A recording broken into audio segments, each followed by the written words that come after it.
Boa noite a todos. É um prazer estar aqui com vocês. Nós estamos hoje no nosso segundo webinar, Dissecando Grandes Estudos. Hoje, o tema que nós vamos discutir é a cirurgia minimamente invasiva menos mórbida no tratamento do câncer de pulmão.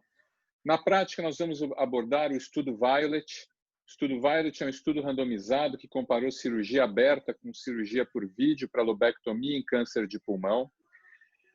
Nós vamos discutir grandes temas de cirurgia, de metodologia científica, como cegamento em cirurgia, padronização de procedimentos, aferição de medidas, população do estudo. E antes de começar, eu queria agradecer o nosso patrocinador, que é a Medtronic. Medtronic vem nos apoiando em diversas ações e o webinar de hoje vai ser patrocinado pela Medtronic. Antes de começar, nós vamos apenas correr um vídeo institucional da Medtronic. Eu já peço para o Alessandro começar.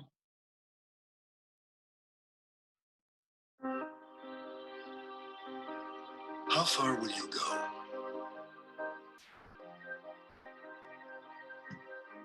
When a little girl's heart has trouble beating. When a family who needs quality care can't afford it. When a whole health system is feeling under the weather. And a chronic disease threatens millions.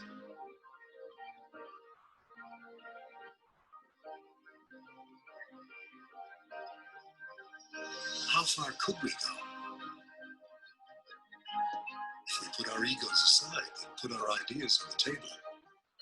If we push the boundaries of technology, shared our research, worked outside of silos and across borders, if we partnered with each other, if we listened to our collective minds and hearts. The fact is, there's only one way to take the world of healthcare further. And that's together.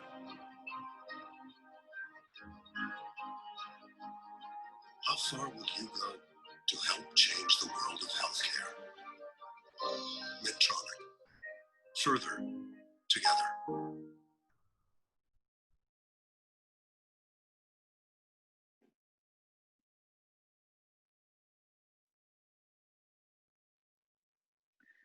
Bom, obrigado, Alessandro. Obrigado à Medtronic pelo apoio incondicional que tem sempre dado à nossa especialidade. É importante mencionar que essa série de webinários ela é promovida pelo nosso website, Cirurgia Torácica Robótica. O nosso website é composto por um quadro de 4 sócios, eu, Dr. Rui Haddad, Dr. Felipe Braga, Dr. Carlos Eduardo, mais 3 associados, Dr. Pedro Nabuco, Dr. Alessandro Mariani e Dr. Fábio Haddad. É um prazer estar aqui com vocês. Essa série, esse, como eu disse, é o segundo webinar. No primeiro, nós abordamos o Nelson Trial, falamos sobre cálculo de amostras, sobre recrutamento de pacientes. Neste webinar, nós vamos falar sobre o Violet Trial, e abordar cegamento em cirurgia, padronização de procedimentos, população de estudo. Em um mês, nós faremos o nosso próximo webinar, que vai ser sobre o Pacific Trial. Vamos falar sobre tipos de randomização, uso de placebo, como avaliar eventos adversos. E temos mais um programado para outubro. É importante mencionar que o objetivo dessa série de webinários é discutir os grandes estudos de cirurgia torácica e das áreas afins, como oncologia torácica e pneumologia, com um olhar técnico, né? Nós queremos discutir metodologia, aprofundar o conhecimento de todos nessa área. Portanto, faremos perguntas ao longo do webinar. Peço para que todos participem. É muito importante o engajamento de todo mundo para que isso fique mais interessante. E esse aqui, então, é o programa para hoje. Hoje teremos o Dr. Carlos Eduardo Lima, do Rio de Janeiro, que vai me ajudar aqui na coordenação e também vai falar sobre o contexto da evidência em cirurgia minimamente invasiva. Eu vou apresentar o estudo propriamente dito O Dr. Pedro Nabuco, de São Paulo, vai falar sobre população de estudo. O Dr. Fábio Haddad, também de São Paulo, sobre a padronização de procedimentos e aferição de medidas. E o Dr. Alessandro Mariani vai falar sobre cegamento em cirurgia. Bom, antes de começar, eu queria só também reforçar a todos que essa sessão ela está sendo gravada, então, por favor, tenham só ciência disso. Esse conteúdo vai ser depois disponibilizado no nosso canal do YouTube. Eu convido a todos a visitar o nosso canal do YouTube, tem bastante recurso lá. Tem o primeiro webinar dessa série, tem também outros recursos para cirurgia torácica, para quem tiver interesse. E eu passo a palavra já para o Dr. Carlos Eduardo Lima, que vai também dar as boas-vindas e falar sobre a contextualização do nosso da cirurgia minimamente invasiva na cirurgia torácica. Perfeito. Boa noite a todos. Eu vou tentar aqui compartilhar aqui minha tela. Ok? Obrigado. Bom, primeiro eu queria agradecer a presença de todos aqui no nosso webinar. É uma grande honra participar de um grupo aqui de cirurgiões torácicos focados não só em cirurgia torácica, mas também no desenvolvimento da nossa profissão como um todo. E aí, coube a mim falar um pouco da contextualização do por que a gente está falando do estudo Violet, né? A gente sabe que a cirurgia minimamente invasiva ela tem um papel muito importante que vem desempenhando no tratamento do câncer de pulmão ao longo dos anos. E a gente vê que os desfechos clínicos são muito favoráveis quando a gente opera um paciente, quando a gente compara ele, esse mesmo paciente, numa toracotomia. Mas, apesar disso, existem poucos estudos prospectivos randomizados que realmente confirmaram as vantagens da VATS sobre a toracotomia. Geralmente, o que a gente observa são os estudos observacionais, as meta-análises, e poucos estudos prospectivos randomizados que foram publicados conseguiram, de uma certa forma, responder essa pergunta. Então, a gente vai tentar aqui contextualizar, trazer alguns dos principais trabalhos publicados, para aí sim a gente falar sobre, aprofundar no estudo Violet. Bom, o primeiro estudo que eu trouxe para a gente discutir é o estudo do Kirby. Esse trabalho ele foi um dos primeiros estudos randomizados, né, que randomizou 61 pacientes em 2 grupos, um grupo de lobectomia por VATS e outro uma toracotomia poupadora por músculo. Aqueles que não estão familiarizados, a toracotomia poupadora com músculo, ela tende a dar menos dor no pós-operatório, pois você não lesa essa cadeia muscular. E aí, nesse estudo, o que se observou foi que, nos resultados, não houve benefício em nenhum dos principais desfechos avaliados em relação a VATS. O tempo de drenagem, tempo de internação, dor no pós-operatório, todos foram desfavoráveis quando comparados à toracotomia. E os autores, eles afirmavam que o risco de você efetuar uma cirurgia com uma caixa torácica fechada, a dissecção das estruturas vasculares era muito grande. E por isso, em 1995, muitos dos cirurgiões ficaram desencorajados a desenvolver a técnica minimamente invasiva pelo risco, principalmente influenciados por esse trabalho. Passaram-se 10 anos e é o que a gente observou na publicação do Dr. McKenna. Esse é um estudo retrospectivo que também foi um grande divisor de águas no que tange ao assunto. Quando a gente fala, apesar de ser um estudo retrospectivo, a gente vê uma população, um N muito grande, foram 1.100 lobectomias por VATS, e sendo que dessas, 1.015 lobectomias no tratamento do câncer no estadio inicial. A gente está falando de uma época onde apenas 5% das lobectomias feitas na América do Norte foram realizadas por VATS. Então, daí um impacto positivo do resultado desse trabalho. Quando a gente olhava e olhou o resultado, a gente vê uma taxa de mortalidade muito baixa e aquilo, ao contrário do que postulado pelo Kirby, não houve nenhuma complicação intraoperatória com sangramento nesse estudo.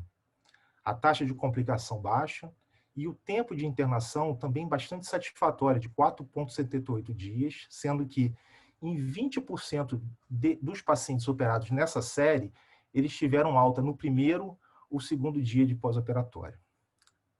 O outro desfecho também avaliado foi a taxa de conversão, que foi bem baixa. E a taxa de conversão nos principais trabalhos, eles aferem a qualidade técnica do cirurgião, né, da vídeo, que é basicamente numa situação onde eu começo por vídeo e por alguma dificuldade técnica eu preciso converter por uma toracotomia. E essa taxa, até para os dias atuais, é bem aceitável, muito boa. Então, o trabalho do McKenna, ele foi um divisor de águas no sentido positivo do desenvolvimento da videocirurgia. Mas esse é um estudo retrospectivo, ele não comparou nem a técnica por vídeo com a toracotomia aberta. Então, o que a gente observou na literatura é que existem poucos estudos prospectivos randomizados que conseguiram responder a essa pergunta. E um desses trabalhos que a gente vai colocar aqui é o estudo da Dinamarca. Ele é um estudo bem feito do ponto de vista do seu desenho, né? Um estudo randomizado duplo cego, cujo objetivo principal foi avaliar dor no pós-operatório e qualidade de vida dos pacientes submetidos à toracotomia anterior versus a VATS 4 portais. Eles randomizaram 206 pacientes e os resultados do estudo mostraram que, em relação à dor moderada ou intensa, em todas as avaliações feitas, os pacientes submetidos à toracotomia anterolateral tiveram um maior índice de dor quando comparado à VATS.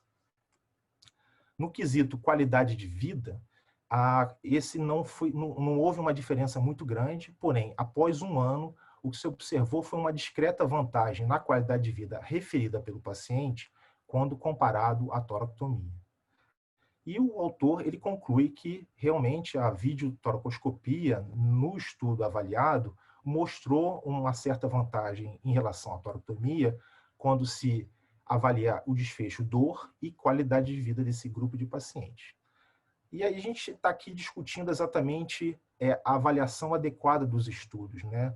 E um dos dados importantes que a gente tem que, quando vai ler um trabalho, é exatamente a análise crítica desse estudo. O próprio autor, ele coloca no seu texto que, acidentalmente, a enfermeira responsável pela coleta dos dados, ela perdeu parte dos questionários. E apenas 60% dos pacientes responderam de forma adequada o questionário de qualidade de vida. Daí mostrando que esse trabalho, apesar de ser um estudo prospectivo, randomizado, duplo cego, ele tem o seu resultado comprometido. Então, esse é um dado importante quando a gente vai analisar os trabalhos. Por fim, a gente tem o estudo chinês. Esse é um trabalho recentemente publicado, em 2018. Também é um estudo prospectivo, randomizado. Ele foi realizado em 5 centros de referência no tratamento de câncer de pulmão na China e comparou VATS versus toracotomia axilar no tratamento do estadio inicial do câncer de pulmão. O resultado, e aqui a gente vê bastante importante essa avaliação, que quando a gente avalia os principais desfechos, né, os principais não mostraram diferença entre a VATS e a toracotomia nesse estudo. Então, a gente vê tempo de drenagem, tempo de hospitalização, morbimortalidade e número de linfonodos ressecados, não houve diferença entre os dois estudos.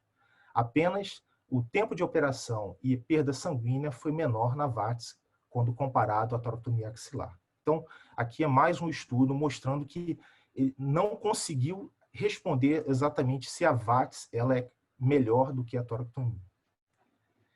Então, como mensagem final, a gente observa na literatura que existem poucos estudos randomizados que conseguiram provar que a VATS é melhor do que a toracotomia no tratamento do câncer de pulmão. Porque esses estudos ou eram limitados ou pequenas séries.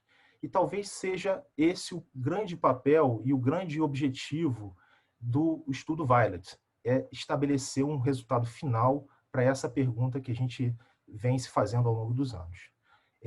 Era isso que eu queria passar para vocês na contextualização da importância do estudo Violet, que ele vai ter ainda, e a gente vai discutir ele a fundo no nosso webinar. Muito obrigado pela atenção de todos.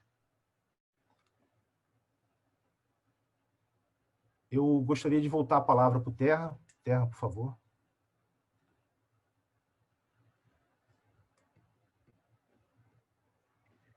Obrigado, Cadu.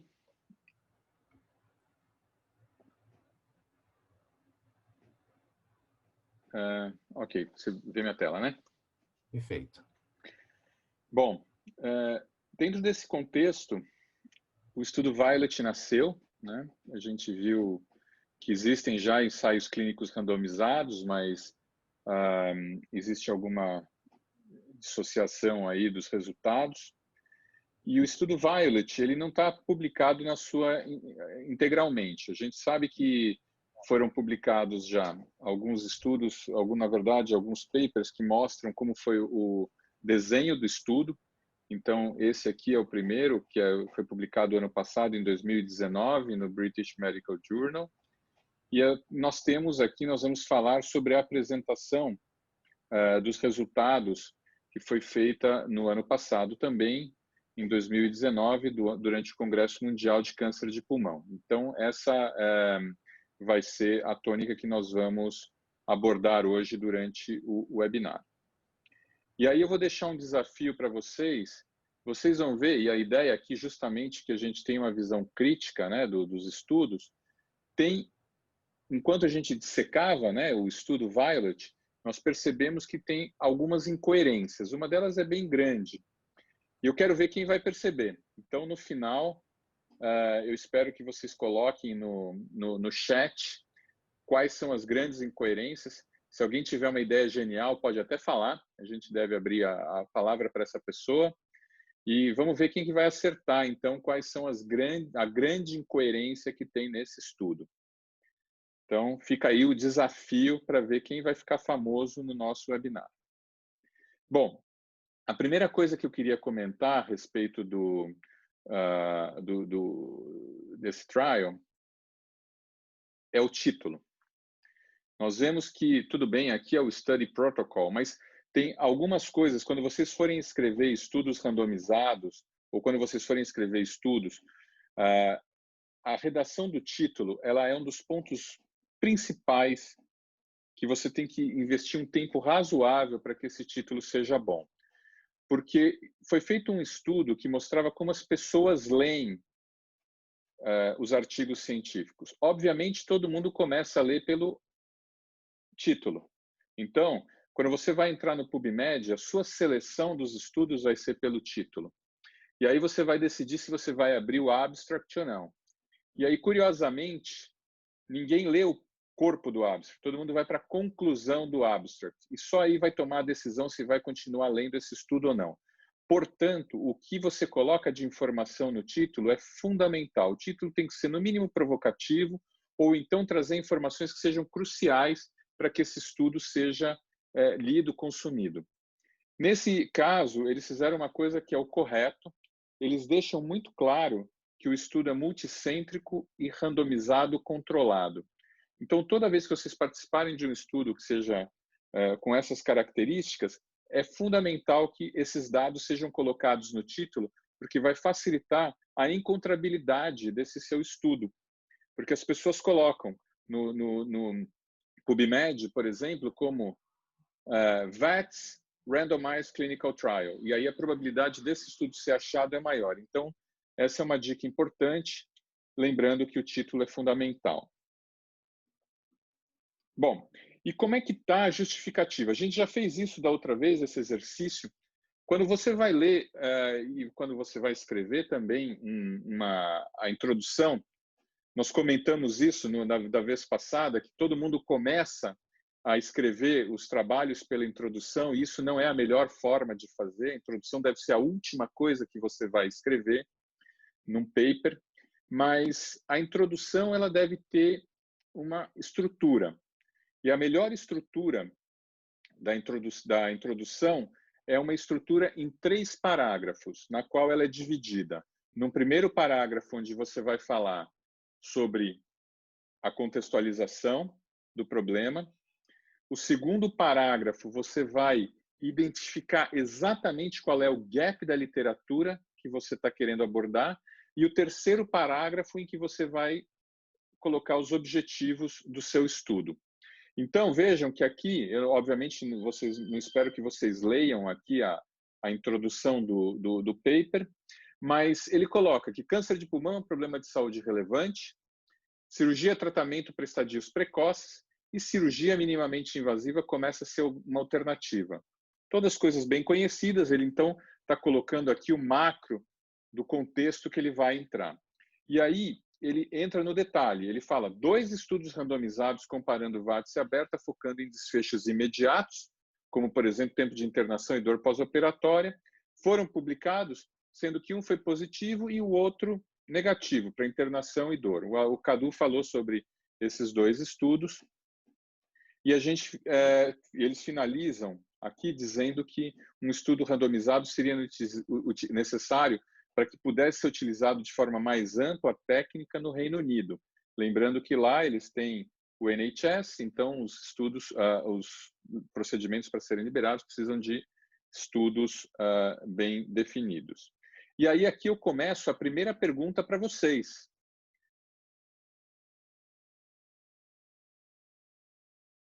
Já que temos evidência não randomizada e pelo menos um estudo randomizado demonstrando benefício de VATS, então quer dizer que não há o clinical equipoise e, portanto, nenhum estudo adicional seria necessário. Então eu estou fazendo uma afirmação.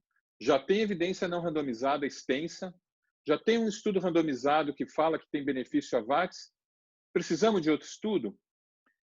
Aqui eu estou dizendo na minha afirmação que não. Aí, quais são as opções? Vamos responder aí, pessoal. Vocês concordam? Esse estudo que a gente está falando aqui, o Violet, é desnecessário? Com tantas evidências não randomizadas, mesmo os estudos randomizados já publicados seriam desnecessários? Quer dizer, a gente nem precisava ter colocado isso, nem pensado no Violet, nem nos outros ensaios clínicos randomizados, porque a evidência já era suficiente. Os ensaios são contraditórios, então isso reforça a situação de equipoise e justificam o Violet. Uma revisão sistemática com meta-análise seria suficiente. Ou então não faço ideia do que é clinical equipoise. Vamos responder aí, pessoal.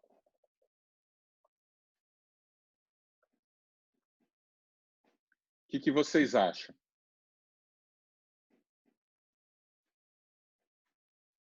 Tem muita gente aí que não sabe o que é clinical equipoise.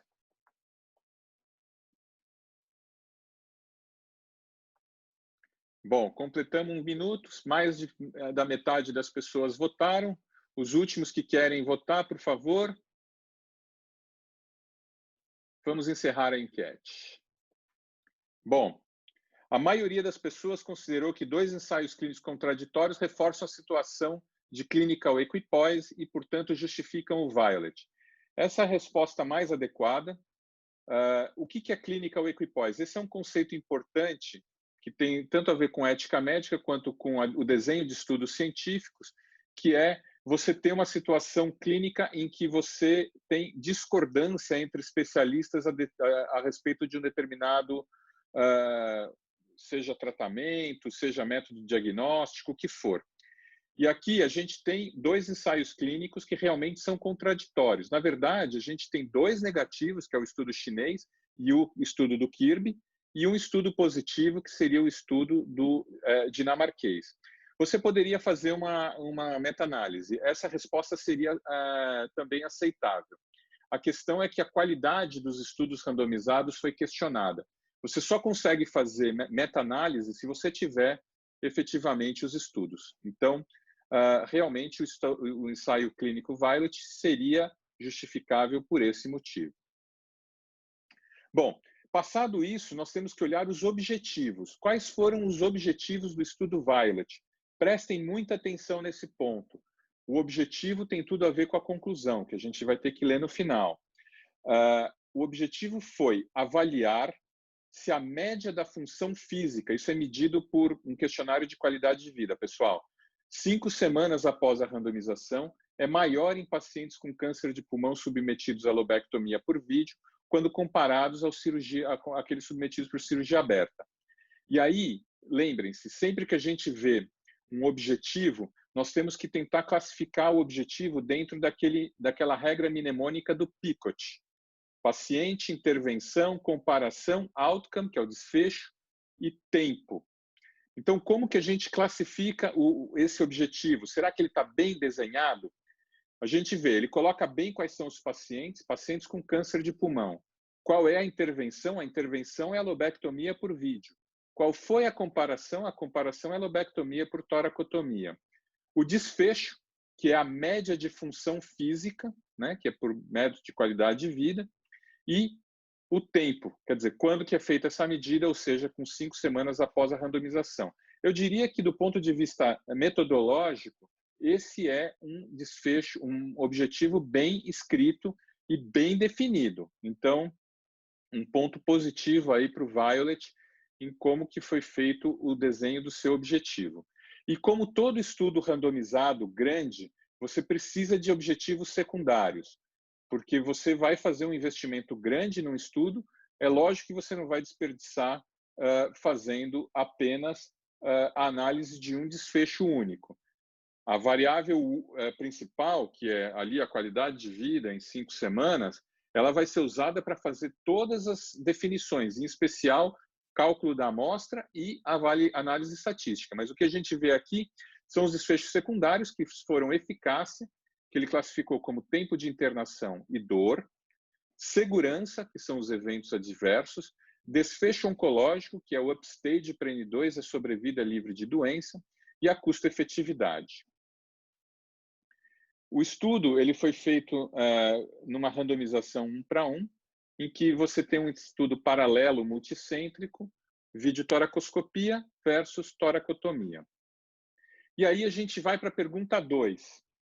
Vamos lá, pessoal. Um ensaio clínico randomizado, com um excelente desenho de estudo e sem aparentes erros sistemáticos, mostrou que a lobectomia por VATS apresentou significativamente menos complicações pós-operatórias do que a lobectomia aberta. No entanto, esse estudo foi conduzido em apenas um hospital e por apenas um cirurgião. Você considera que esse estudo apresenta boa validade interna e externa, boa validade interna, mas pouca externa, pouca validade interna, mas boa externa, pouca validade interna e externa, ou não sei, mas esse estudo me pareceu bem válido. Eu vou abrir a votação. Espera só um minutinho, que eu preciso só ver como é que eu vou fazer aqui para abrir a segunda enquete. Lá vai, pessoal.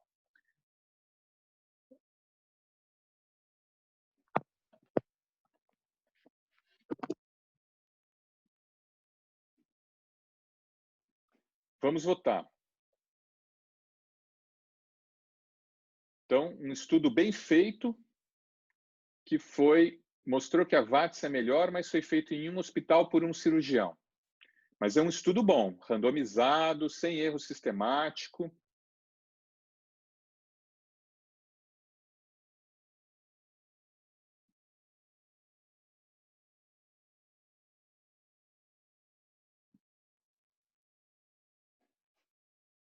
Então, já estamos com 70% praticamente, não, 65%. Vamos encerrar a votação. É isso aí.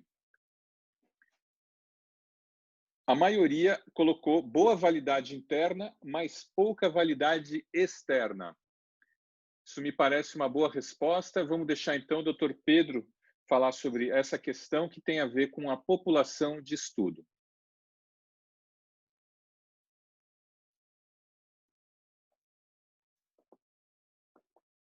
Vamos lá, Pedro.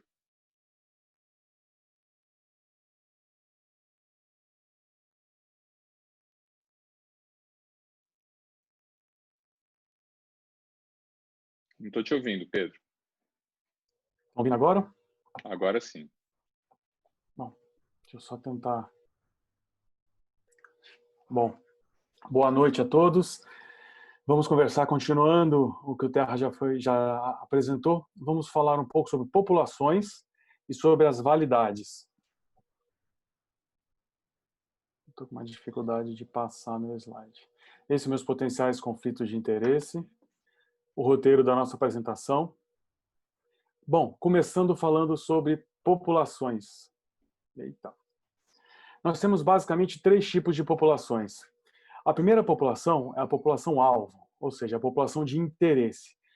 ela representa aquilo que você quer com o seu estudo, aquelas pessoas que você quer com o seu estudo obter a conclusão que você está fazendo, a intervenção, o estudo da sua intervenção. No caso do Violet, são pacientes com câncer de pulmão, estadio inicial, submetidos à lobectomia VATS no Reino Unido.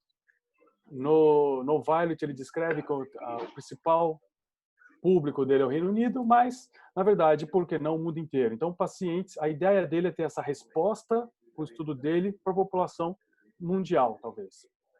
Contudo, é impossível você fazer um estudo que inclua o mundo inteiro, inclua o Reino Unido inteiro. É inviável. Então, o que você tem? Você tem uma segunda população, que é a população acessível, que seria o que no Violet? Aqueles pacientes candidatos a lobectomia por vídeo, com estadio câncer de pulmão inicial, e que passam nos hospitais que fazem parte do estudo, daqueles 5 hospitais, 9 hospitais, nos ambulatórios deles. Esses são os pacientes da população acessível.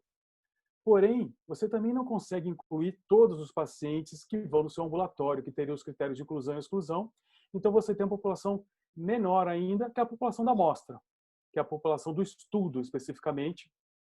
E aqui, o que a gente fala são, no caso do Violet, são os pacientes com essas mesmas características, mas que concordaram em participar do estudo. Eles aceitaram assinar o termo de consentimento livre e esclarecido.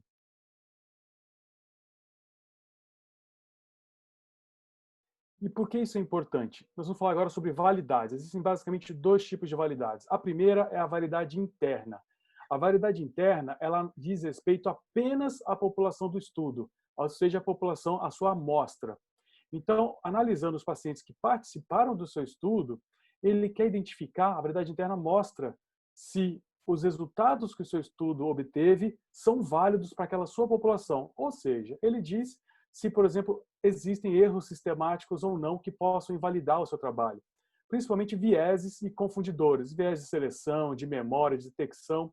Então, por exemplo, o Cadu citou o trabalho dinamarquês, em que há uma perda de dados. Então, você tem uma falha nesse estudo. Será que essa perda de dados, ela, por exemplo, não possa ter invalidado o resultado desse estudo? Ele não consegue nem mesmo para aquela população que ele estudou chegar à conclusão, por exemplo, que ele gostaria. Mas existem várias maneiras disso. A validade interna é fundamental. Ela é muito importante em ensaios clínicos pequenos, geralmente muito importante em ensaios clínicos fase 2, em que você quer iniciar um estudo para depois partir para uma fase 3 mais abrangente. Sem validade interna, jamais vai ter validade externa. Se o seu estudo não consegue ser validado para aquela população por um erro, ele não vai passar para a validade externa, que é o quê? A validade externa é quando você analisa se o resultado obtido na população do seu estudo, ela vale para a sua população-alvo. Ou seja, se o Violet ele poderia ser aplicado de fato para todos aqueles pacientes do Reino Unido. Se os resultados dele vão ser transpostos para o objetivo para a população-alvo do Reino Unido e, quiçá, a nossa brasileira, a população mundial. Para isso, é fundamental que a sua população do estudo seja representativa da sua população-alvo. Se for diferente, claro que você não consegue ter validade externa. E como você faz para a sua população acessível, que é aquela população que vai ao seu ambulatório, ser pelo menos semelhante ou representativa da sua população-alvo? É fundamental para isso bons critérios de inclusão, bons critérios de exclusão. O critério de inclusão são aquelas características que claramente definem a sua população. Por exemplo, idade, no caso do Violet, a doença, o estadio da doença, o período do tempo que você vai analisar. E critérios de exclusão, ao contrário, são características que claramente definem quem não é a sua população-alvo. Presença de comorbidades, contraindicações do tratamento proposto, por exemplo, claro, incapacidade de dar o consentimento informado. Esse paciente não vai participar do estudo porque ele não assina o TCLE. Então, olhando o Violet, ele teve critérios de inclusão, na minha opinião, bem claros, mas bem abrangentes. Ele não foi super específico, eu quero um tumor com 1 centímetro, 1,5 centímetro, não. T1 até T3, N0, N1, idade maior que 16 anos. Ao mesmo tempo, os critérios de exclusão também foram bem amplos, com coisas que são óbvias que você não entraria num estudo que quer analisar sobrevida, quer analisar um tipo específico de cirurgia. Além disso, o que tem interessante no Violet, por ser um estudo multicêntrico, ele também fez critérios de inclusão para os centros participantes. que também não foram, na minha opinião, tão rigorosos. Simplesmente eles são centros credenciados que têm uma experiência com lobectomia por vídeo e a lobectomia aberta, e também cirurgiões que poderiam fazer esse estudo, que também não foi nada muito rigoroso, um mínimo de uma experiência mediana para esses cirurgiões. Além disso, a gente resolveu o primeiro problema, mas nós temos o segundo. Então, a minha população acessível, ela também tem que ser representativa da população do estudo. Então, ela tem que ser semelhante à do estudo à acessível. E como é que nós conseguimos fazer isso? Com métodos de amostragem estruturada. Ou seja, eu estou no meu ambulatório, eu vou atender 10 pacientes que têm critérios de inclusão e exclusão, mas eu não vou conseguir incluir todos no meu estudo. Como é que eu sei que aqueles 2 que vão incluir, eles teriam que ter todos aqueles 10 ambulatórios, eles têm que ter a mesma chance de serem incluídas como população do estudo. Então, eu preciso ter uma chance igual entre todos na população acessível para conseguir entrar na minha população do estudo. Isso você pode fazer através de métodos probabilísticos de amostragem, como randomização simples, em que um site ou um computador gera qual paciente será chamado. Uma amostragem sistemática, você tem uma lista aleatória por ordem alfabética no seu ambulatório e você vai chamar o terceiro, o sexto, o nono, o 12º, ou seja, você não tem controle sobre isso. E uma mais complexa que, por exemplo, como é estratificada. Eu quero que no meu estudo tenha o mesmo número de T1 e T2. Então, eu posso escolher os participantes dentro do acessível, distribuindo que tem um número semelhante, por exemplo, entre T1 e T2. E nós temos o método de amostragem mais usado nos estudos cirúrgicos, que são a amostragem por conveniência. Então, são os pacientes que aparecem no seu ambulatório naquele período em que o estudo está aberto. Então, você não tem um grande volume de paciente em espera no seu ambulatório, são aqueles que aparecem, você já indicaria a cirurgia, e eles são, se aceitarem, tiverem os critérios de inclusão e exclusão, eles são convidados a participar do estudo clínico. No Violet, não ficou bem claro, pelo menos eu não identifiquei qual foi o método de randomização, porque eles colocam que 700 pacientes na fase 1 foram no ambulatório, 60% era elegível, mas apenas 162 participaram. Então, eu não sei, deixou bem claro qual foi o método que ele usou de randomização da população acessível para a população do estudo. Mas, resumindo, o Violet é um ensaio clínico randomizado pragmático. Eles falam isso mais de uma vez. O que é isso? É um ensaio clínico realmente fase 3. Ele não é aquele ensaio clínico exploratório. Você tem nuances, não é bem uma divisão entre os dois, que é aquele ensaio clínico que você tem muito controle, você controla muitos vieses para que apenas a sua intervenção seja de fato, tenha um maior efeito. Aqui é um ensaio clínico mais vida real. Vocês vão ver, o Fábio talvez mostre, ele não tem um controle tão grande de analgesia, ele não padronizou exatamente a analgesia, algumas coisas pré-operatórias, para que ele pode até perder um pouquinho de variedade interna, ele cede um pouco da sua variedade interna, mas ele ganha variedade externa, ele consegue ser muito mais reprodutível, tanto no Reino Unido quanto no restante do mundo.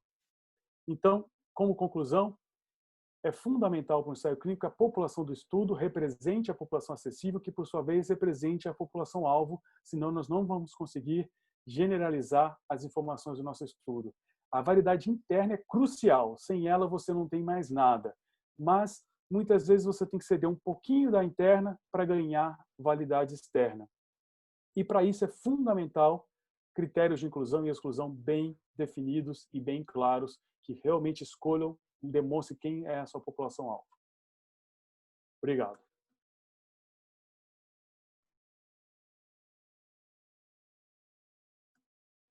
Eu vou chamar agora o Terra novamente, que vai prosseguir.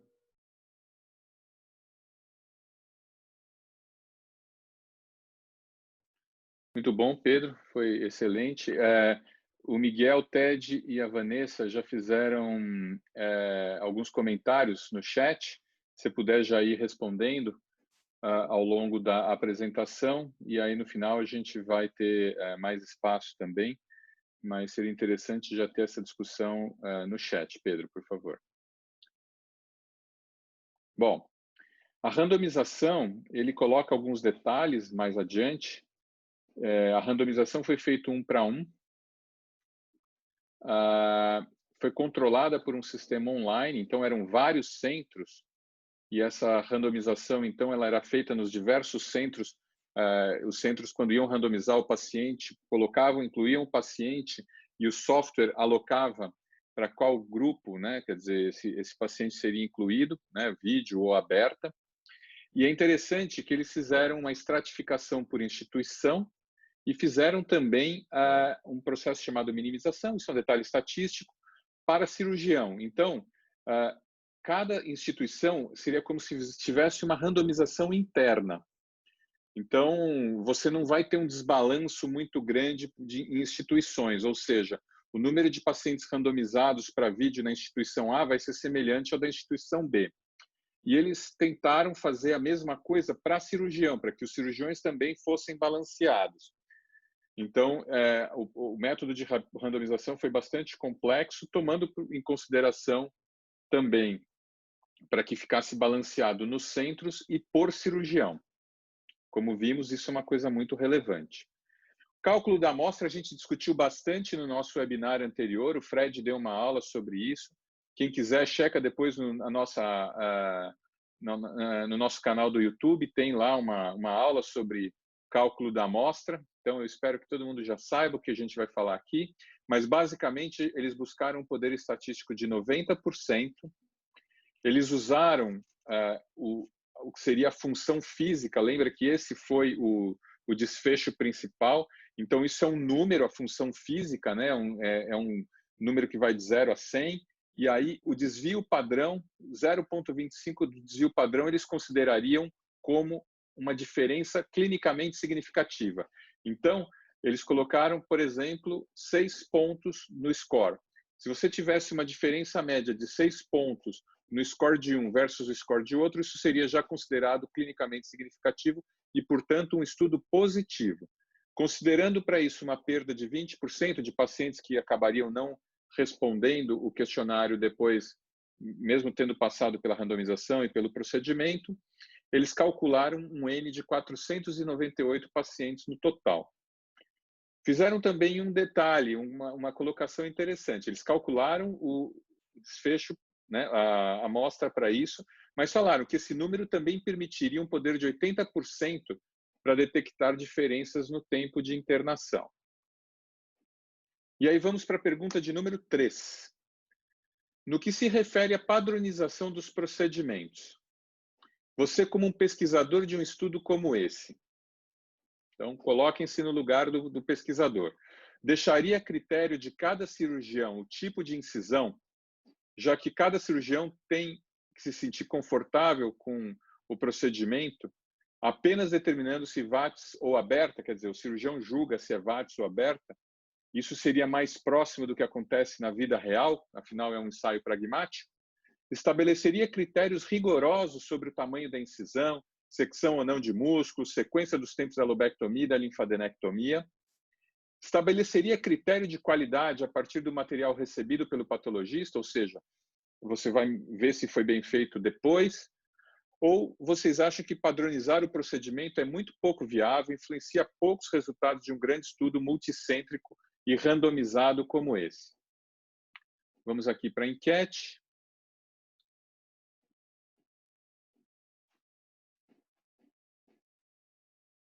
Podem responder, pessoal.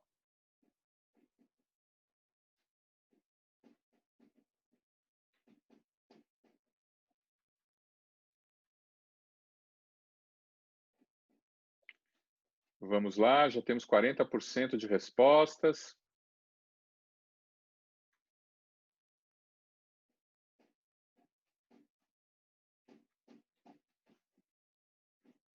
Já passamos da metade. Vamos lá, pessoal, respondendo.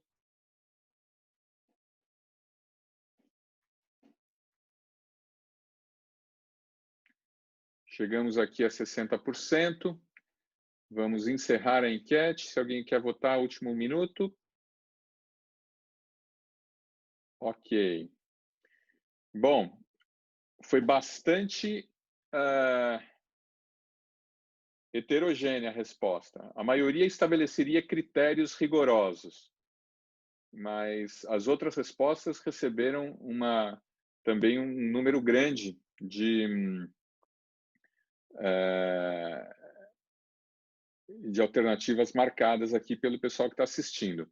Eu vou passar, então, a palavra para o Dr. Fábio Haddad, que vai nos falar um pouco sobre essa questão da padronização de procedimentos em estudos cirúrgicos e sobre aferição das medidas. Fábio?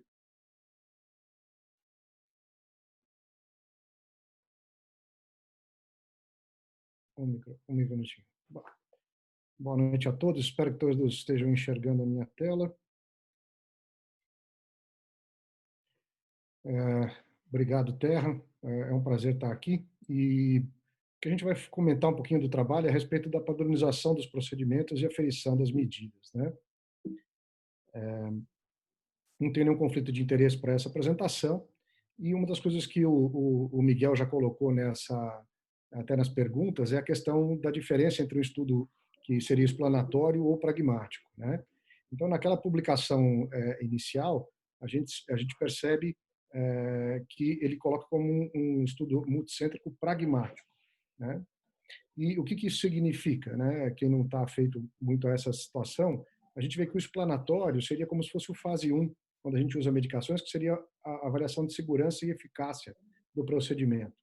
Mas a gente, a essa altura do campeonato, quando esse estudo foi idealizado, sabe que a videotoracoscopia ou a lobectomia por vídeo já era um método validado, né? E o que foi feito foi o comparativo com o padrão, o controle, que seria a cirurgia aberta. E isso está bem estabelecido nessa referência que eu coloquei aqui embaixo. Então, o Pedro já comentou isso, mas eu reforcei porque eu acho que a padronização dos procedimentos começou pela padronização do cirurgião, ou seja, pela sua acreditação pelo sistema de saúde do Reino Unido, né?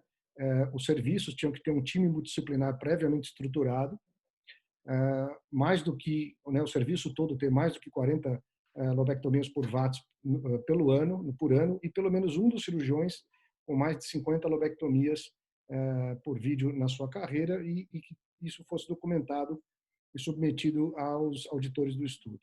E considerada a lobectomia aberta é o estándar, né? E isso também foi, né, os cirurgiões tinham que ter a avaliação pelo Conselho Médico do Reino Unido. O Pedro colocou muito bem a questão dos critérios de inclusão, né? E eu não vou me deter exatamente nisso, mas principalmente levando em consideração aqui a questão de que os pacientes tinham que ter consentimento para biópsia de congelação, para extensão, que a extensão da doença fosse ressecável por ambas as vias, VATS e aberta, e lembrar que nos casos foram admitidas bilobectomias, desde que, né, essa distância do ósseo lobar que está colocada aqui, né, o tumor tivesse mais distante do que o bronco intermédio, né, o que poderia, vamos dizer, uniformizar o que fosse feito. E nos critérios de exclusão, o Pedro também já colocou isso previamente, mas assim, câncer prévio que poderia interferir na expectativa de vida, plano de outra cirurgia que não fosse a LOBE, paciente com risco cirúrgico alto, né, para uniformizar a amostra, e, por exemplo, um plano de cirurgia robótica seria um dos critérios de exclusão desse estudo. Em termos de procedimento cirúrgico, ele padronizou muito bem, o que reforça a alternativa B do nosso quiz, onde a anestesia geral era obrigatória, decúbito lateral, todos os pacientes operados em decúbito lateral. A VATS podia ser feita de 1 a 4 portais, só que era proibido o afastamento de costelas. A visualização videoscópica pelo cirurgião, ou seja, era proibida a visão direta pela incisão. A dissecção das estruturas hilares era obrigatória, fazendo a secção em separado das estruturas broncovasculares, né? As fissuras eram divididas, depois o lobo excisado e o fechamento da incisão por planos.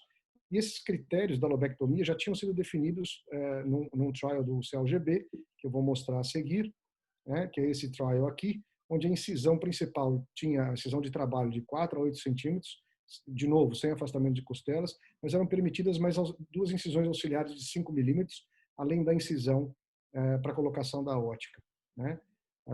A linfadenectomia, nesse estudo do CLGB, ficou a critério, mas aqui, nesse estudo, foi bastante interessante, porque ele, vindo direto para esse intraoperatório aqui embaixo, ele utilizou os critérios da IALSC para linfadenectomia, onde 6 cadeias deviam ser amostradas, sendo dessas 3 mediastinais, sendo a cadeia 7 obrigatória para todas as lobectomias. E aí, nas cirurgias, foram permitidas aí sutura, grampeamento para cirurgias abertas, né? Tinha que ter uma incisão única com afastamento costal, né? A dissecção do hilo e o fechamento por planos com suturas pericostais, né? Isso tudo para uniformizar aquilo que fosse feito. No manejo pós-operatório, o Pedro e o Terra reforçaram isso muito bem, em que isso ficou a critério de cada serviço padronizar o que seria o seu método interno de manejo. Então, a retirada do dreno, entre os serviços ela pode ter sido diferente, mas dentro do mesmo serviço ela foi padronizada, o mesmo acontecendo com a analgesia, só que o registro das medicações utilizadas para analgesia respeitou um registro central, né? Tinha que se reportar um registro central, e isso visando com que não houvesse grandes discrepâncias, né, entre os serviços, o que é um mérito também desse estudo. E na apresentação da ESLC, depois a gente vai ver um slide que o Terra vai apresentar, eles colocaram como uma uniformidade na analgesia, mas isso ficou um pouco confuso, pelo menos para mim. Uma outra coisa que foi bem uniformizada entre os diversos serviços foram os critérios de alta, que deveriam respeitar 5 itens, seja a mobilidade do paciente, a mobilidade autônoma, controle de dor com medicações por via oral, laboratório que tivesse ok, principalmente hemograma, função renal, raio-x sem sinais de complicações ou sinais de complicações que pudessem requerer algum tipo de intervenção. Em termos de aferição de medidas, isso daqui é só para mostrar que era um questionário de duas folhas respondido diretamente para o paciente, que é esse questionário, o C30 do EORTC. Né?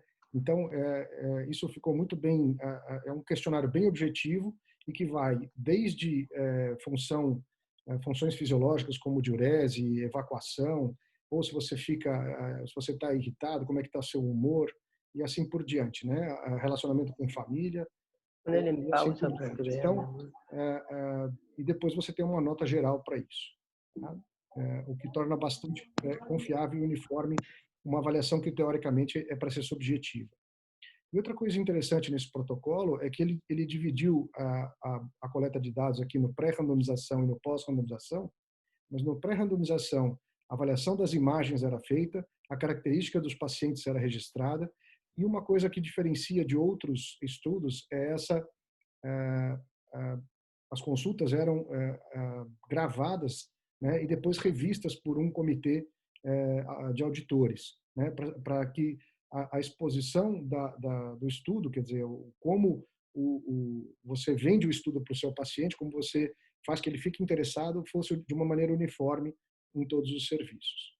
Tá? E depois, o pós-randomização, quer dizer, os doentes eram randomizados uma semana antes da cirurgia, né? E a dor pós-operatória era avaliada tanto no pós-op imediato quanto até 2 dias depois, né? E o restante entrava nos questionários de qualidade de vida que eram feitos em 2, 5, 3 e 6 meses até 1 ano. Tá? E lembrando também que, além dos eventos adversos de curto e longo prazo, os recursos utilizados também foram avaliados no curto e no longo prazo, o que é também um ponto bastante positivo nesse estudo. O Terra já falou sobre os desfechos, mas é importante reforçar nos desfechos secundários, né, o tempo de internação, claro, respeitado de cada serviço, como isso era combinado com o paciente. A dor era registrada, além da escala visual, por um registro de uso de analgésicos. Os eventos adversos foram pré-determinados. Isso não está nos dados, pelo menos mostrados até agora, mas a questão do início da quimioterapia adjuvante e o upstaging, principalmente para a doença linfonodal mediastinal, foram levados em consideração. Não temos a publicação, então dados de sobrevida ainda estão por vir, né? E a questão da ressecção completa também foi bastante levada a sério de acordo com os critérios da IALSC. E uma coisa interessante nesse estudo é o que eles chamam de PPI, que é Patient and Public Involvement.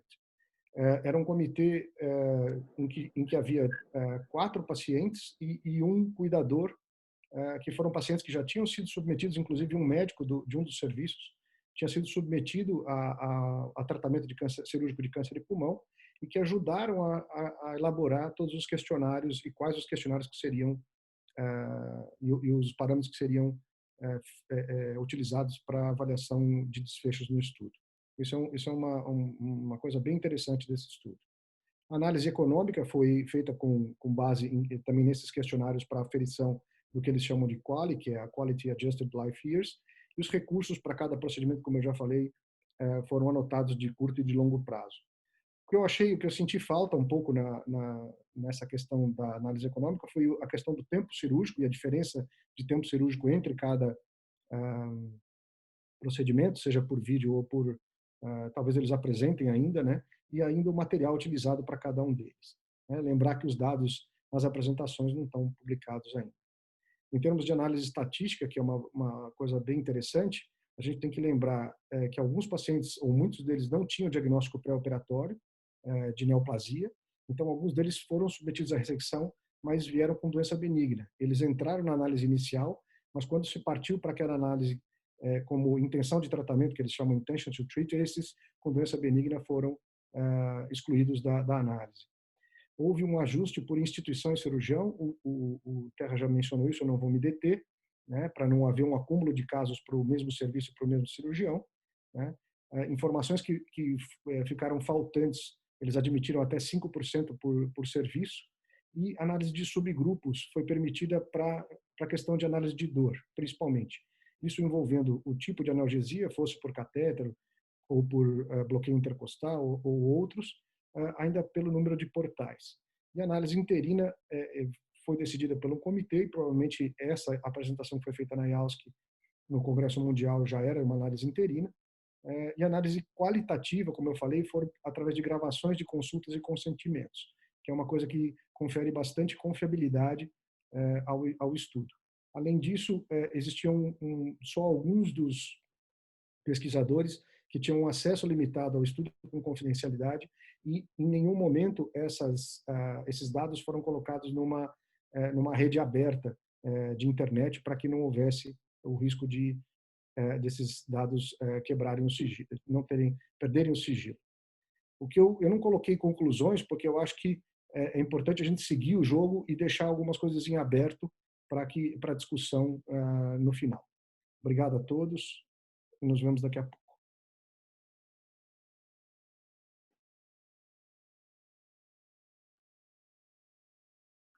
Obrigado, Fábio. Já tem alguns comentários, se puder também olhar o chat. Deixa eu seguir em frente aqui. Eu já vou direto para uma quarta pergunta e última da noite. Vamos ver quem que vai ser a pessoa que vai perceber as incongruências ou a incongruência maior do estudo, hein? A gente falou no nosso webinar anterior sobre critérios de Haddad. Os critérios de Haddad são critérios que a gente utiliza para poder classificar e qualificar estudos. Em geral, se usa durante revisões sistemáticas e tudo mais. E uma das coisas mais importantes dos critérios de Haddad é a questão do cegamento. Então, você tem que ter cegamento, tem que ter uma descrição de cegamento para estudos randomizados, para você diminuir os possíveis vieses. Agora, como fazer em estudos cirúrgicos? A gente já falou aqui da população do estudo, a gente já falou da padronização, já falamos do cálculo da amostra, já falamos do protocolo, como foi. E para fazer essa análise, nós podemos cegar o procedimento de alguma forma? Em estudo cirúrgico, como que é isso? Então, vamos começar com a nossa enquete. Em estudos cirúrgicos, não é possível utilizar cegamento. Então, esquece, infelizmente não dá. A única forma é cegar o avaliador do desfecho, quem faz as medidas. Se o desfecho for subjetivo, é possível e desejável tentar cegar o paciente. Será que dá?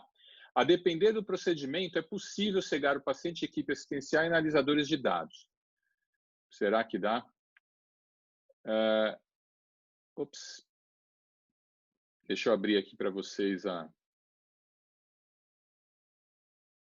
enquete.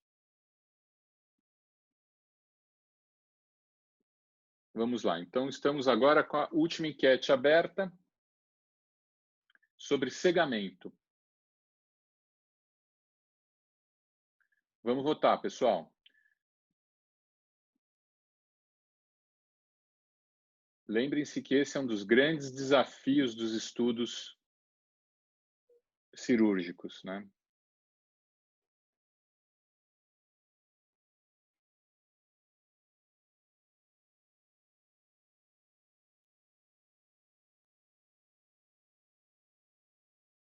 Vamos lá, estamos chegando próximo a 50%. Vamos votar, pessoal, para que a gente possa seguir em frente.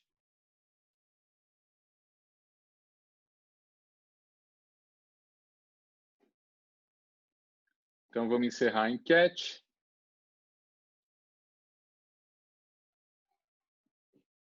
A conclusão foi que a única forma é cegar o avaliador dos desfechos ou, dependendo, você pode cegar tudo.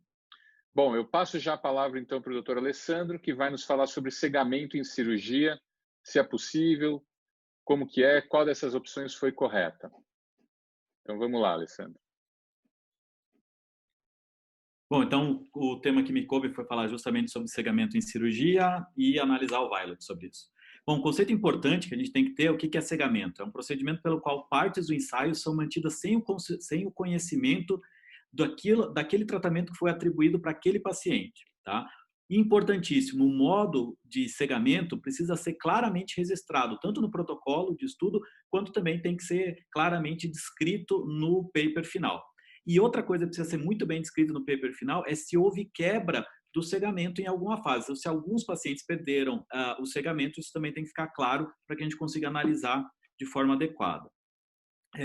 O cegamento ele é usado para prevenir os vieses, que podem ser conscientes ou inconscientes, e esses vieses estão mais presentes em recrutamento, alocação e nas avaliações dos pacientes. E as fontes são todas as partes inclusas no trial. Então, o paciente pode ser uma fonte de viés. Então, se a gente já pegar aqui um exemplo do Violet, como a gente tem análises subjetivas, como, por exemplo, qualidade de vida e dor, se o paciente souber em que grupo ele está alocado, ele pode achar que um grupo é superior ao outro e se sentir um pouco melhor e atrapalhar essa análise subjetiva. Mas isso também pode atrapalhar a equipe clínica conduzindo o caso. Então, por exemplo, se eu sei que o paciente está no grupo vídeo, eu posso achar que ele está mais apto a ter uma alta mais precoce e instintivamente dar essa alta mais precoce. Como nos desfechos analisados era alta, isso obviamente atrapalha. E também, obviamente, a quem interpreta os resultados, quando sabe, pode ter um viés até consciente de tentar direcionar o trial para algum desfecho. Lembrar que em relação ao cegamento, você pode ter, obviamente, os não cegos, né, os open labels, e você pode ter cegamento apenas do participante, o single blind, ou do participante do médico que está cuidando e também coletando os dados, o double blind, e o ideal seria que todo mundo, então participante, os médicos, quem coleta os dados e também os analistas de dados não saibam em que grupo o paciente está. A gente às vezes esquece, mas não deve esquecer que toda vez que a gente escreve um protocolo que tenha cegamento, é importantíssimo a gente descrever como a gente vai fazer o unblind, porque isso é uma questão para garantir segurança do paciente. Mas para não perder validade, você tem que pensar quando que você vai fazer o unblind, a que momento e quem deve fazer o unblind, né? Quem que é o pesquisador que está apto a descegar o paciente. Então, lembrando do Violet, os pacientes foram descegados, né? Eles receberam o unblind na hora que eles iam receber a alta. Por quê? Porque a hora que ele chegar em casa e tirar o curativo, ele ia ver que grupo ele está. Bom, se fala que é muito difícil fazer cegamento em cirurgia, por motivos óbvios, né? Mas esse é um estudo que compilou todos os trials considerados randomizados cirúrgicos de 2015. Então, ele fez um levantamento no PubMed, achou lá 301 artigos, aí ele viu o que realmente era ensaio clínico randomizado e desses aí ele conseguiu extrair 99. E aí vejam aqui, que conseguiram cegar o cirurgião para o procedimento, muito pouco, menos de 5%. Que cegaram o paciente para o procedimento, aí a gente já teve mais, quase 40%. E o avaliador, a gente conseguiu chegar a quase 50%. Isso demonstra que realmente é difícil fazer cegamento em ensaios cirúrgicos. Por outro lado, tem uma informação preocupante aqui. Essa coluna cinza aqui foi aquilo que os avaliadores desse trabalho consideraram como não corretamente descrito a questão do cegamento. Então, não se soube dizer se estava ou não cego, quase 40% quanto ao cirurgião. Aqui chegou quase 20% do paciente, e quanto aos avaliadores, em torno de 15%. Então, descrever adequadamente como é o seu protocolo de segmento é fundamental para que a gente possa ter uma boa análise do seu estudo. Então, não dá para esquecer isso. Em relação a como fazer, então, primeira coisa, quando você vai fazer um ensaio clínico cirúrgico, é ver se você tem viabilidade de fazer o cegamento. É claro que quando você tem um estudo que envolve procedimentos similares, então, por exemplo, agora a gente vai fazer um estudo que vai ver 2 dispositivos diferentes de grampeamento, ou então de grampeamento por grampeador, ou então uma sutura mecânica. Então, só o que está sendo feito lá dentro muda, a via de acesso não muda, o resto do tratamento não vai mudar. Nesse caso, é mais fácil você cegar. Você não vai conseguir cegar o cirurgião, a equipe cirúrgica, mas você pode cegar o paciente, que não sabe o que foi feito dentro dele, e também todo mundo que está cuidando ele na sequência. Por outro lado, quando você está comparando o trial de cirurgia com tratamentos não cirúrgicos, aí fica bem mais difícil você realizar o cegamento, até por questões éticas, né? Você não vai fazer cirurgia sham nos nossos pacientes. Bom, então, apesar disso, a gente tem que lembrar que a gente pode tentar ser mais criativo na hora de tentar fazer o cegamento. Então, por exemplo, uma coisa que é clássica nesses estudos em que a gente vai estudar a via de acesso, que é justamente o caso do Violet, está descrito o uso justamente de curativos grandes que vão cobrir tanto o que seriam as incisões pequenas a vídeo, mas também a incisão da toractomia. Então, dessa forma, o paciente não sabe exatamente que cirurgia ele fez, e também quem está cuidando do paciente no pós-operatório também não vai conseguir identificar facilmente. Além disso, você também pode cegar o pessoal da análise estatística de uma forma muito simples, simplesmente não identificando os grupos. Você não vai dizer grupo vídeo, grupo toractomia. Você põe grupo A e grupo B. Uma curiosidade que eu achei bem legal desse trabalho é que é um exemplo de como você pode cegar um avaliador de um exame de imagem. Então, nessa primeira coluna são as imagens originais, tá? De um tratamento de fêmur. E aí você pode tanto cobrir a prótese, aqui o que está sendo avaliado é a prótese, você pode cobrir a prótese. Aqui mais complexo, você poderia tratar digitalmente e subtrair a prótese, ou você pode somar os diferentes tipos de prótese também digitalmente, porque o que o avaliador quer ver é se o osso está corretamente fixado. Aquilo que fixou, não. Então, se você cobrir isso de alguma forma, você está cegando o avaliador. Bom, então chegando ao Violet, o que a gente tem do protocolo? Então, a primeira coisa, ele faz uma declaração bem clara do que foi o cegamento, e nessa declaração ele fala, obviamente, que o cirurgião e a equipe cirúrgica não foi cegada para o estudo, mas ele cegou a equipe que acompanhava o paciente, principalmente a enfermeira que registrava as avaliações, e o próprio paciente também estava cego para o estudo. E como ele fez isso? Fez justamente com adesivos grandes, em que ele cobria as cicatrizes para não deixar identificar, e esse adesivo ele ficava até o 3º dia, se não tivesse nenhum descolamento ou sinal de hematoma ou qualquer coisa do gênero, então ele ficaria até o 3º dia, e aí ele seria trocado. Como ele é trocado? Ele é trocado com uma enfermeira que não participa do estudo e com o paciente olhando para o outro lado para que ele não descobrisse. Ele só era tirado antes se o paciente fosse de alta antes do 3º dia, tá? E aí o que acontece? Quando o paciente estivesse pronto para alta, aí sim o paciente ele primeiro responderia todo o questionário, na sequência essa enfermeira que não está responsável pelo estudo, que é uma enfermeira só de cuidado, que iria tirar o curativo e ensinar para ele como ele deveria cuidar da sua ferida operatória. Então, na hora da alta, o paciente recebeu o unblinding do estudo. Tá? Todos os pacientes, está claramente, isso aqui eu copiei diretamente do estudo, eles estavam conscientes de que eles não seriam informados do tratamento até o dia da alta, e esse cegamento também, obviamente, foi aprovado pelo Comitê de Ética local.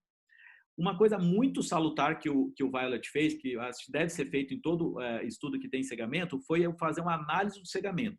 Eles usaram uma das ferramentas, existem mais de uma ferramenta, eles usaram esse Bang Blinding, que é um índice que é composto, você faz um questionário com todo mundo que está cego, então com o paciente, com todos os membros da equipe de tratamento que estão cegos para o desfecho, e aí você calcula se o seu cegamento está adequado ou não. Tá?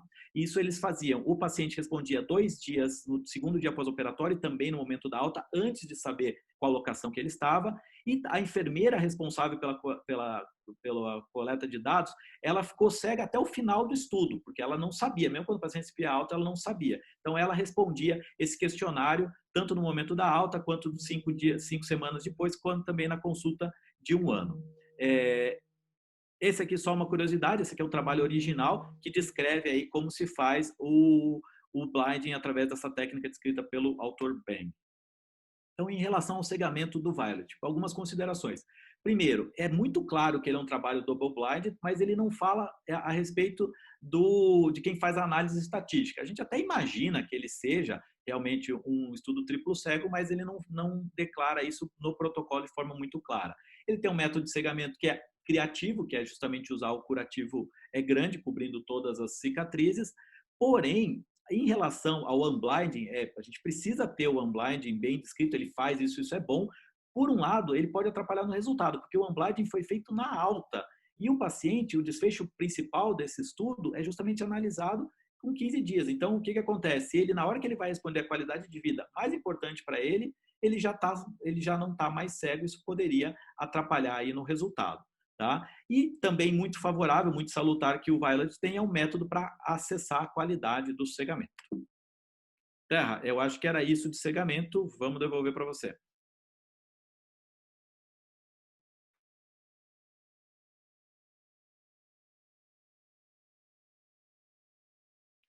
Excelente, Alessandro. Já tem alguns comentários aí no chat. Vamos então já partir direto para os resultados. A gente já falou sobre desfechos principais. O trial, ele teve um bom recrutamento de pacientes. Esses slides são os slides do próprio Dr. Eric Lin, da apresentação. Eu quis me manter justamente aos slides dele.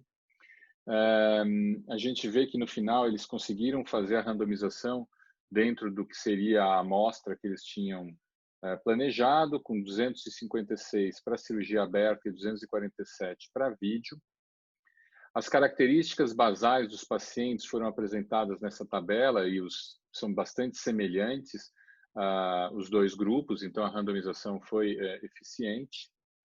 Eles colocam alguns dados de qualidade da cirurgia, como a mortalidade operatória de 1,4, que também está dentro do que é internacionalmente aceito.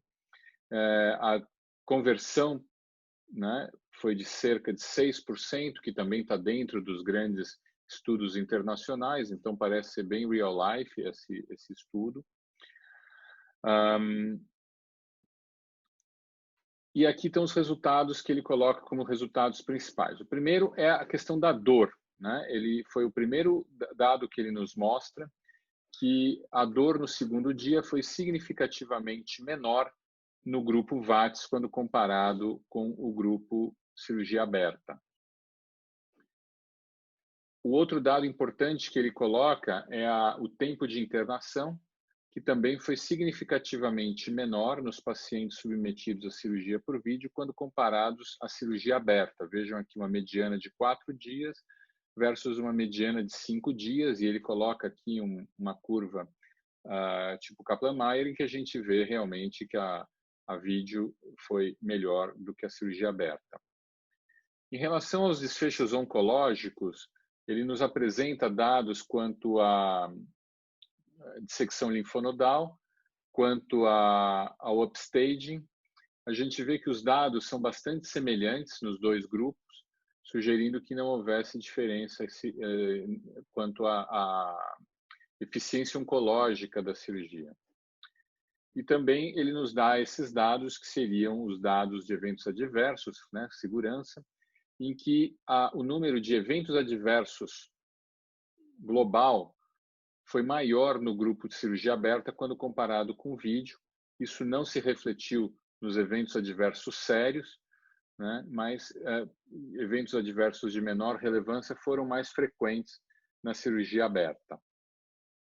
E aí, nessa tabela grande, ele descreve alguns dos eventos, assim, tem um alerta aqui para lesões vasculares, E uma das coisas que ele até comenta é que talvez as lesões vasculares tenham sido mais reportadas durante as cirurgias por vídeo do que nas cirurgias abertas, mas esse número é visível aqui. O paciente que foi submetido a VATS teve menos complicações renais, a gente vê um menor número de insuficiência renal, bem significativa a diferença. E aí também complicações infecciosas, em especial pneumonia. E parece lógico, né? O paciente tem menos atelectasia, menos dor, melhor expansão e menos pneumonia. Isso fica bastante claro nesses dados.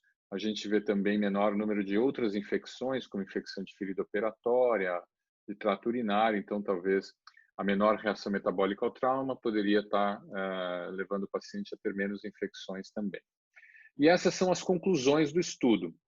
Ele coloca que a cirurgia por vídeo estaria associada a menor dor, menor tempo de internação, menor ocorrência de eventos adversos, sem comprometer os desfechos oncológicos precoces ou algum evento adverso sério quando comparado para a lobectomia para câncer de pulmão. Então, essa foi a conclusão do Dr. Eric Lin. E aí a minha pergunta para a plateia seria: quem viu a incongruência maior? Escrevam aí no chat o que vocês consideram como grandes. Eu vou abrir aqui, Letícia. Pode falar. O que você acha? Pode abrir o seu áudio e comentar. Não, eu não sei se o estudo já está publicado, que você falou que não está publicado, né? Mas você não comentou nada sobre o desfecho principal, ele não colocou na conclusão. Então, não sei se é porque ele ainda não compilou os dados, mas é estranho, né? Para mim, isso é uma incongruência. Realmente, essa é a incongruência maior. E esse é o ponto que a gente sempre tem que observar. Niura colocou a mesma coisa, né? Que ele só concluiu os desfechos secundários. Pode ser até que ele tenha guardado essa apresentação tenha guardado essa informação para uma futura publicação, mas o fato é que esse foi considerado por ele como o principal resultado do estudo. Então, eu imagino que provavelmente os outros resultados devam ser negativos ou pouco interessantes. Então, esse é um estudo que foi desenhado para avaliar uma coisa, mas pelo menos na principal apresentação do estudo foi mostrada outra coisa. E realmente sempre em cima da questão das análises secundárias. Eu queria que o Alessandro comentasse, e o Fábio também, quais seriam as incongruências que eles viram, começando com o Alessandro. Principalmente comentar a incongruência do cegamento, que eu falei rapidamente ali, né? Eles fazem o unblind num momento que, tudo bem, vai ficar muito difícil manter o paciente cego por procedimento depois que ele receber alta. A justificativa até que eles preferem ensinar direito o paciente a cuidar do curativo, enfim, e aí eles acabam tirando o cegamento nessa fase. Mas se você pensar principalmente que a amostra foi calculada por desfecho principal, é justamente feita, e é um desfecho subjetivo, ela vai ser feita depois do unblinding, também não faz muito sentido, né? Tudo bem, eles continuam com a enfermeira que coleta os dados cega, tudo, mas, obviamente, isso perde um pouco de força aí em relação ao cegamento. E aí corrobora esse negócio. Parece que a sensação que deu é que eles foram desistindo do desfecho principal, né? Ao longo do tempo foi o que menos eles foram criteriosos. Os desfechos secundários é que eles levaram bem até o fim. Eu queria reforçar que a grande vantagem de você cegar um paciente quanto ao seu procedimento é quando você quer eliminar o efeito placebo. Então, eu vou ter menos dor porque eu fiz uma cirurgia por vídeo, e aí o paciente não reporta essa dor. E isso é bem conhecido dentro da pesquisa científica. E acontece que a forma de você eliminar isso seria através do cegamento do paciente para o procedimento. Mas como o desfecho principal é em 5 semanas, o principal esforço que eles fizeram aí para cegamento foi, na verdade, pouco útil. Talvez para a questão da dor imediata, mas isso era um desfecho secundário.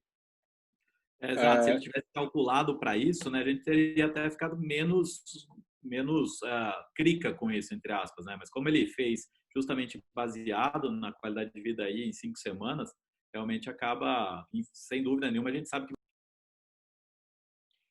Ok. Só Fábio? fazer um comentário rápido, quer dizer, algumas coisas da parte oncológica, né? Eu acho que já foi bem colocado que o desfecho primário não foi abordado nas conclusões. Essa questão do cegamento é uma questão importante. E o que eu queria colocar, assim, ele não foi muito estrito, por exemplo, nos critérios de estadiamento desses pacientes antes da cirurgia e de avaliação pré-operatória. Isso talvez tivesse algum peso nas complicações, né? A taxa de mediastinoscopia, por exemplo, ou outras coisas que pudessem interferir no desfecho ou na conduta intraoperatória, né? Questão de, por exemplo, de congelação ou congelação de imagens, ele reporta isso, talvez saia na parte publicada, mas isso não foi uma coisa, vamos dizer, muito bem detalhada nisso. E uma coisa que a Vanessa estava colocando aqui no chat, que é extremamente importante, é a equivalência oncológica. Ela foi inferida por alguns dados que já foram colocados, de upstaging, etc., né? Mas o principal seria, no meu entender, sobrevida global e sobrevida livre de eventual progressão, né? Principalmente na questão loco-regional. Né? E isso acho que a gente talvez tenha que esperar mais tempo para entender esses resultados, porque acho que esse é um desfecho extremamente importante, né? E deveria, na minha opinião, ter sido colocado também como um desfecho primário, além da parte de qualidade de vida. Mas o desfecho oncológico, porque no final das contas o que a gente está querendo é tratar o câncer desses pacientes. Né? Vamos abrir para a Vanessa. A Vanessa fez vários comentários aí. Você quer emitir uma opinião, Vanessa? A gente está caminhando para o final. Professor, eu estou avaliando um paciente agora, mas eu concordo com o que o Fábio falou. Assim.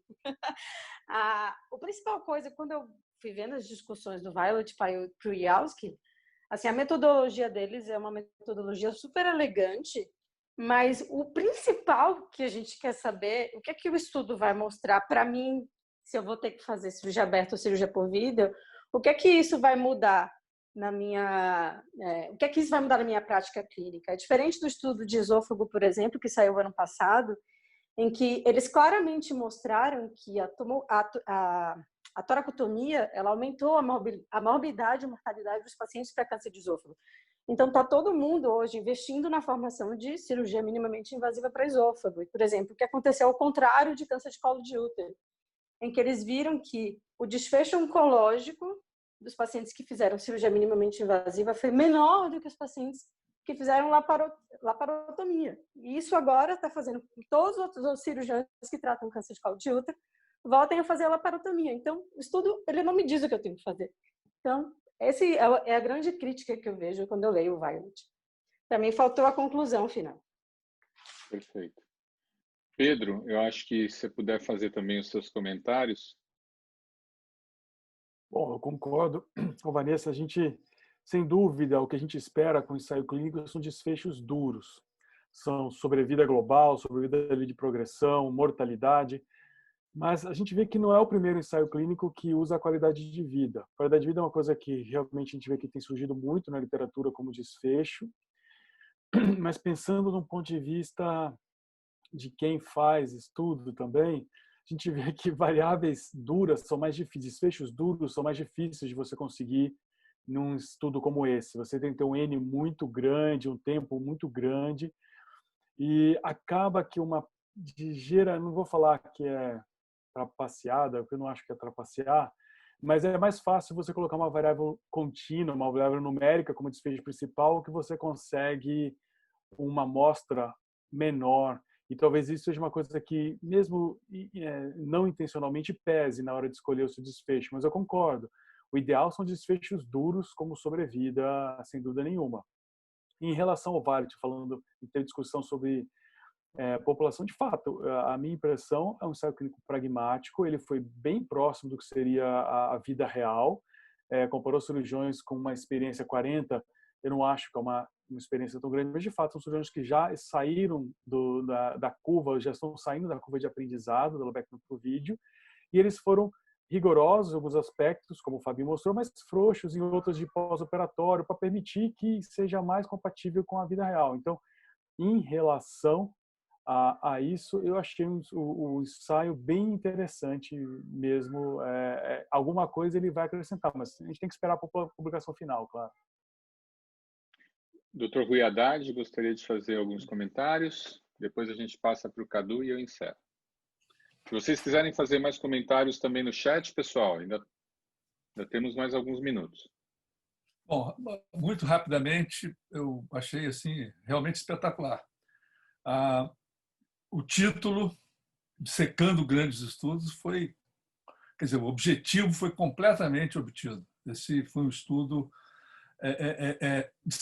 dissecado por cirurgiões, exímios cirurgiões, na realidade. Foi excepcional, foi muito bom. Eu queria parabenizar o Terra e a todos que apresentaram, que realmente foi... As apresentações foram todas muito boas, magníficas. Obrigado aí, pessoal. Cadu? Não, então, eu concordo com o professor Rui Haddad. Eu acho que o objetivo do nosso encontro aqui é exatamente esmiuçar e entender, aprender um pouco sobre esses trabalhos e como é difícil, né, fazer um estudo prospectivo randomizado que seja inquestionável, né? A gente vê que o desenho do estudo é bem adequado, com uma amostra bem representativa, e apesar disso tudo, a gente talvez termine esse trabalho sem uma resposta definitiva, né? Então, como é difícil você fazer o estudo com resultados assim bem complexos. O que me incomodou no estudo foi a questão da analgesia, da não padronização da analgesia, né? Principalmente quando a gente sabe que qualidade de vida e dor estão diretamente ligados, né? E quando você não padroniza a analgesia, isso pode ter uma interferência grande nesse resultado, né? Isso eu acho que foi uma das falhas nesse estudo, apesar do Pedro ter comentado que isso simula um pouco a vida real, mas eu acho que pode ter tido uma influência direta no resultado da qualidade de vida. Bom, vamos encerrar então. Muito obrigado a todos que participaram do nosso webinar. Teremos mais um que abordaremos outros tópicos de metodologia. Espero que isso seja útil para todos vocês e boa noite a todos.